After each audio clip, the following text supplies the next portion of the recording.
अमोल मिटकरींनी त्यांची अवकात न ओळखता महाराष्ट्र नवनिर्माण सेनेचे अध्यक्ष राजसाहेब ठाकरे यांच्यावरती काही आरोप केले होते.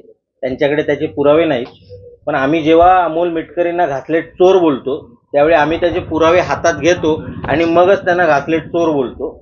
आणि याच्या पुढे उभा महाराष्ट्र अमोल मिटकरींना घासलेट चोर म्हणूनच ओळखणार.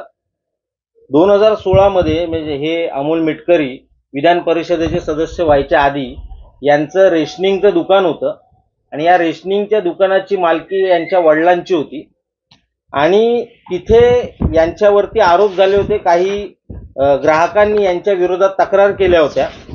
त्या तक्रारीनुसार त्यांच्या त्या घासलेटच्या दुकानावरती रेशनिंगच्या दुकानावर कारवाई करण्यात आली आणि त्याच्यात त्यांच्यावर जो ठपका ठेवण्यात आला तो अत्यंत महत्वाचा आहे. या संदर्भात त्यांच्या विरोधात गुन्ह्याची सुद्धा नोंद झाली होती.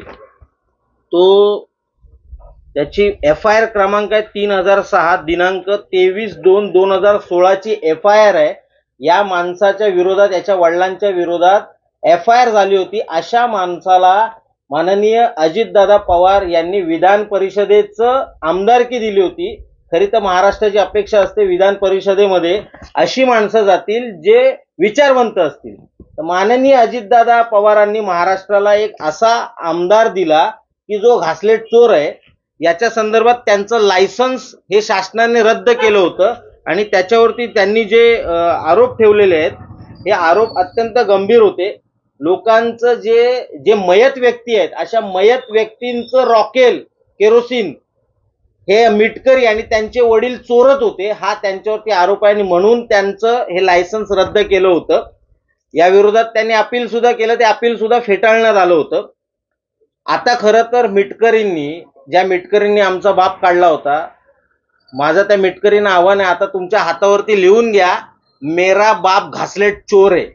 आणि संपूर्ण महाराष्ट्राने आता हे जाणून घ्यावे हा घासलेट चोर माणूस आहे आणि हा त्याचा पुरावा आहे. हे जर खोटं असेल तर मिटकरींनी तसं आवाहन करावं होता. त्याच्यानंतर त्याला सेवेत घेतलं गेलं. हा पुन्हा ज्यावेळी सेवेमध्ये आला, अकोल्यामध्ये हा आला, याच्यावरती पुन्हा एकदा अँटी करप्शनची धाड पडली. हा 60 दिवस जेलमध्ये होता. अशा माणसाची नियुक्ती पुन्हा अकोल्यामध्ये व्हावी म्हणून या अमोल मिटकरीने त्यावेळेचे जे मंत्री होते दिलीप वळसे पाटील यांना पत्र दिलंय आणि जे पत्र याने दिलंय त्या पत्रामध्ये प्रवीण लोखंडे बद्दल जी माहिती दिली ती अत्यंत खोटी माहिती दिलेली आहे. इतका खोटारडा माणूस माननीय अजितदादा पवारांनी महाराष्ट्रामध्ये विधान परिषदेवरती पाठवलेला आहे. या संदर्भातले सगळे पेपर्स आमच्याकडे आहेत. हा जो डॉक्टर प्रवीण लोखंडे आहे याची चौकशी झाली होती. कमिशनर जे आयुक्त असतात सहकार आयुक्त यांनी चौकशी केली. यांनी पुन्हा मंत्र्यांना जो रिपोर्ट दिलाय त्याच्यामध्ये ह्या सगळ्या गोष्टी लपवलेल्या आहेत. त्याच्यामध्ये जे गेडर म्हणून गेडरांची नियुक्ती करणं वगैरे असलं लिहिलेलं म्हणजे अमोल मिटकरांच्या पत्रात लिहिलंय की प्रवीण लोखंडेंनी गेडरची नियुक्ती केली. मुळात कोणत्याही उपनिबंधकाला गेडरच्या नियुक्तीचे अधिकारच नाहीयेत.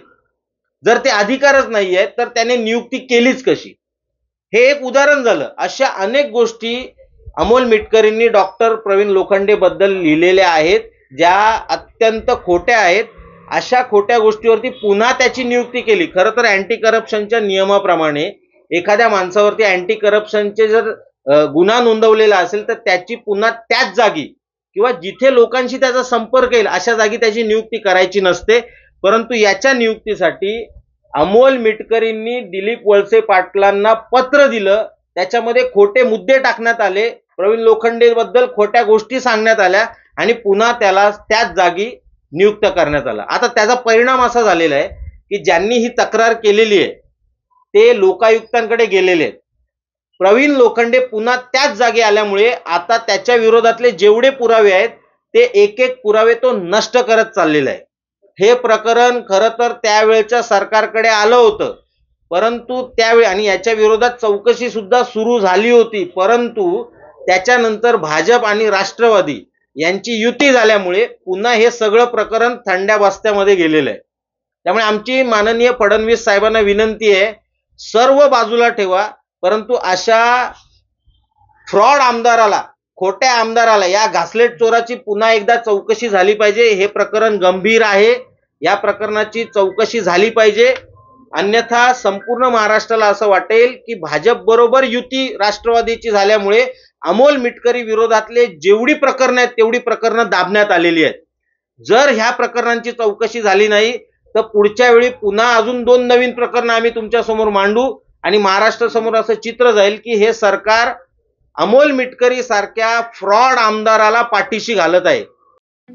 ठळक घडामोडींसाठी देशोन्नती न्यूज चॅनलला सबस्क्राइब करा आणि बेल आयकॉन प्रेस करा. मुंबई, पुणे, नागपूर, मराठवाडा असो का विदर्भ, राजकीय, सामाजिक, शैक्षणिक क्षेत्र असो का क्रीडा, सर्वच घडामोडीचे विश्लेषण पाहायला विसरू नका. फक्त देशोन्नती न्यूजवर.